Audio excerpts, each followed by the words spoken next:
What's up, everybody? This is the Kid DC Wrestling back at it again with another video with my WWE Smackdown review of February 5th, 2021. Overall, I thought Smackdown was a pretty good show tonight, coming off the heels of what was an amazing 2021 Royal Rumble pay-per-view this past Sunday night.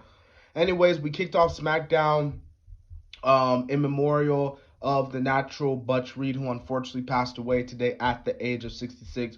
So I would like to take this time right now to extend my hearts and my prayers to the Reed family, and I ask that the good Lord above gets them, gets them strength in this time of comfort. Anyways, we kicked off the night with the Tribal Chief, the head of the table, the WWE Universal Champion Roman Reigns, with his special counsel Paul Heyman and his cousin Jey Uso. Now, it's just weird how Jey Uso appears on SmackDown and like nobody's gonna mention like Jay, like where were you at on SmackDown? Like even on social media, nobody was really asking like, yo Jay, I thought you were gonna be in the Rumble. Why weren't you in the Rumble? But it is what it is. It's good to see Jay. Jay's my guy. I love Jay. Um, anyways, man, Roman talking about his win over Owens and calling out Edge, saying like Edge, hey man, like you know me, man, like I'm the head of the table. How about you come over here to SmackDown, come over to the island of relevancy, and come step up to me, man. So Reigns was calling out Edge. Now he wanted Edge to come out, but Edge wasn't there yet. So basically, Reigns was like, all right, cool. You know, I'll give you to the end of the night to make your decision. So basically, Reigns is like, you're wasting your time visiting NXT and Raw. How about you come straight, to SmackDown where you're really getting it at. And I can see where he's getting at because SmackDown is better than Raw, and to some degree, it can some would say it's better than NXT right now. Anyways, man, so we kick off the first match of the night. We talk about Dominic Mysterio versus King Baron Corbin. You guys know I'm not a really big fan of this feud. I think King Corbin was just a substitute for Rollins. And now that Rollins is coming back, like we know now that Rollins is coming back next Friday, I just feel like that Rollins is probably going to once again feud with Dominic Mysterio and Rey Mysterio. I mean, just pointless at this point. I loved it at the beginning, but now it's gotten to the point where it's just like stale and like, man, like we don't need to see that no more. Like I said, man, I'm gonna be honest with you, I didn't really care for this match.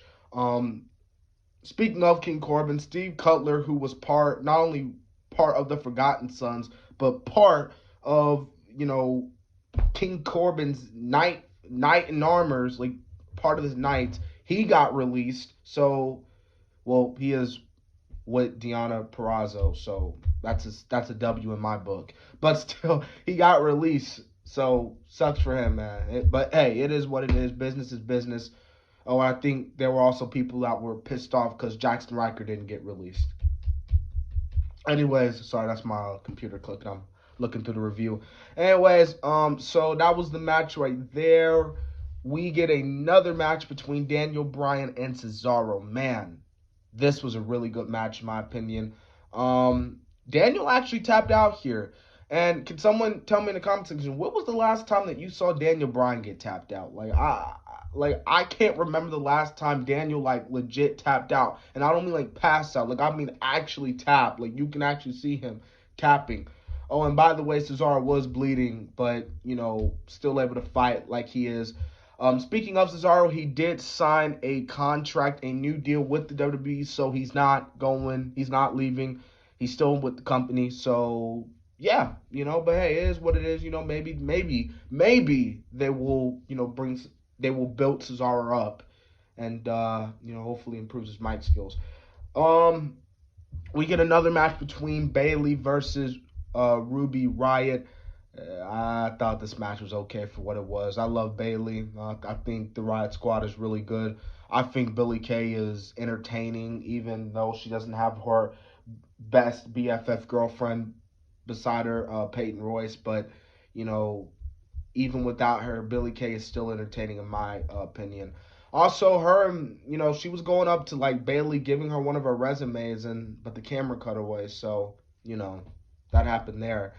Anyways, we get an in-ring segment between Carmella. We get an in-ring segment with Carmella, Sasha Banks, and Bianca. Bianca talking about how she won the Royal Rumble, how we saw her parents' reaction, which was pretty cool. Like, seeing her parents react to their, child win the Rumble, that was pretty cool, man. I ain't gonna lie. Um, yeah. So Carmella comes out, well, Reginald actually comes out talking about how, yeah, like, you challenge Sasha, you're gonna lose against Sasha, and all that stuff. And Carmella comes out bragging how she beaten Sasha not once but twice, and says, if I can beat Charlotte, I can so beat you. So obviously, Bianca heading into a little sub feud with Carmella en route to WrestleMania. Sasha comes out. She praises Bianca Belair, but basically just saying and telling Bianca, like, you're the best, but you're not the champ, basically. So nice little segment towards there. Oh, and Reginald once again sticking his nose in his not like his, in other people's business. Is sticking where he shouldn't be sticking at. So Belair hit him with and Reginald, that fucking overselling, like, that dude was overselling, bro. I could not stop laughing the way he was rolling out in pain. Like, I'm not saying she barely hit him, but just the way he was reacting, it was just crazy, man. So pretty funny. Uh we get a tag team match between Otis and Chad Gable versus Robert Roode and Dolph Ziggler. You actually had the Street Profits on commentary. I thought they were pretty good. I think the Street Profits are really good. Yeah, man. So Dolph Ziggler and Robert Roode get the win, and I didn't really care for this match, to be honest with you, but it was for what it was. Also, we get Hulk Hogan and Jimmy Hart. Love me some Jimmy Hart, legend. But you're probably thinking, why was Hulk Hogan here? What does he got to do about WrestleMania? Well, apparently it has been 33. Was it 33 years? Yeah, 33 years to the day that the legendary, the late great Andre the Giant battled Hulk Hogan in their WrestleMania 3 rematch on WWE Main Event. So they showed a little package looking back at the match. Just Hogan talking about, that event, and he also just talked about Edge, winning the Rumble, and just asked, what you gonna do when Edge runs wild on you. So just a short little Hulk Hogan segue. It wasn't really special because it's Andre the freaking Giant versus Hulk Hogan. And I know a lot of people say that match was a boring match, but it's the storytelling. That match, was it boring? Yes, but the storytelling counts. Just want to leave that in there.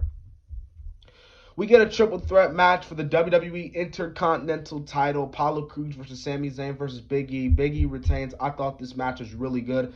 I actually thought Apollo was going to turn heel after the match. The way he was looking at Big E, like he wanted to fuck him up or something like that, but he didn't. So, he just left. But I think that Apollo Crews heel turn will be coming soon. So, at the end of the night, the main segment of the main show, Edge comes out, talks, just talking about he won the Rumble, and then Reigns came out, and I thought Christian was actually going to come. I don't know about you, but the way Edge was like saying, I'm not alone, I thought Christian was going to come out. Maybe we're going to get Edge and Christian taking on Jey Uso and Roman Reigns at like Elimination Chamber or something like that, but Christian didn't come out. Roman came out, again, stepping up to Edge, telling Edge, like, hey, like, I want you to remind me, like, who am I? Like, acknowledge me as the head of the table, acknowledge me as the tribal chief, acknowledge me as your opponent for WrestleMania. Kevin Owens comes in the ring, stunners Roman Reigns, and the show ends. So we didn't get an Edge. Edge went on Raw, NXT, and SmackDown and just basically staked his claim. He didn't acknowledge, and for all those who are saying, well, he should have acknowledged, like, who's he going to face? He's going to obviously face Reigns. It's time, people. WrestleMania is a few months away. We still got 2 more pay-per-views before WrestleMania, Elimination Chamber and Fastlane. Trust me, Edge, obviously at this point already knows he's going to pick, but he's waiting for the right time to make his decision so you can get the right built in, okay? You don't want to wait too early, but you don't want to wait too late, if that makes any sense. Anyways, that was my SmackDown review. If you haven't already, subscribe to the channel, like, Go watch my other video, AEW and New Japan partnership. The Forbidden Door has been open. Really went into good detail on that. And yeah.